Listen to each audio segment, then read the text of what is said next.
Pemerintah menyiapkan sekitar 500.000 ton beras untuk diekspor ke sejumlah negara, seperti Malaysia, Papua Nugini, hingga kawasan Timur Tengah. Wakil Menteri Pertanian Sudaryono mengatakan, alokasi ekspor tersebut disiapkan untuk memenuhi kebutuhan sejumlah negara yang mulai menjajaki pasokan beras dari Indonesia. Ada sekitar 500.000 ton yang kita cadangkan untuk kebutuhan ekspor.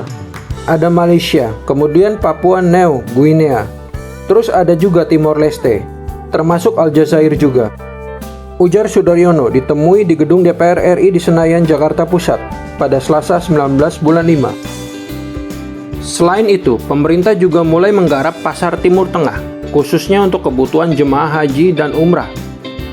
Menurutnya, Indonesia sebelumnya telah mengirimkan sekitar 10.000 ton beras ke Palestina dan sekitar 2.000 ton ke Arab Saudi.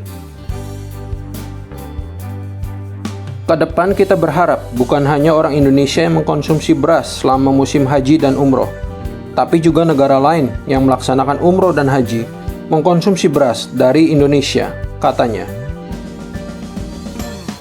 Meski demikian, Sudaryono menegaskan, ekspor beras akan dilakukan secara hati-hati agar tidak mengganggu kebutuhan dalam negeri.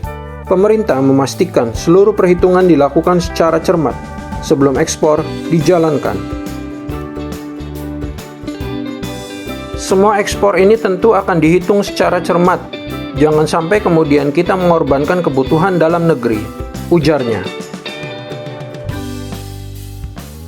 Saat ini stok beras nasional mencapai sekitar 5,3 juta ton dan diperkirakan tetap tinggi hingga akhir tahun.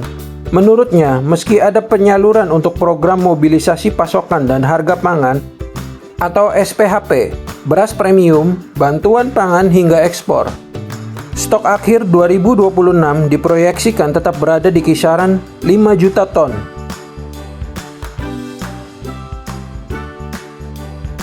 Stok kita juga melimpah, sudah 5,3 juta ton. Kita prediksi nanti stok finalnya di kisaran hampir 5 juta atau bahkan lebih, katanya. Pemerintah juga disebutnya saat ini telah menjajaki kerjasama ekspor dengan sejumlah negara.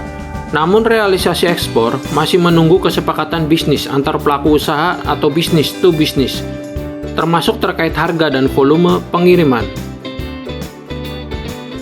Kita sudah jajaki dengan beberapa negara, tinggal deal harga, deal jumlah, kemudian kita bisa jalan, katanya. Instruksi Presiden adalah di situasi sulit dan krisis global ini, di mana kita mampu maka kita harus siap mengalokasikan beras kita untuk negara sahabat yang membutuhkan, ujar Sudaryono.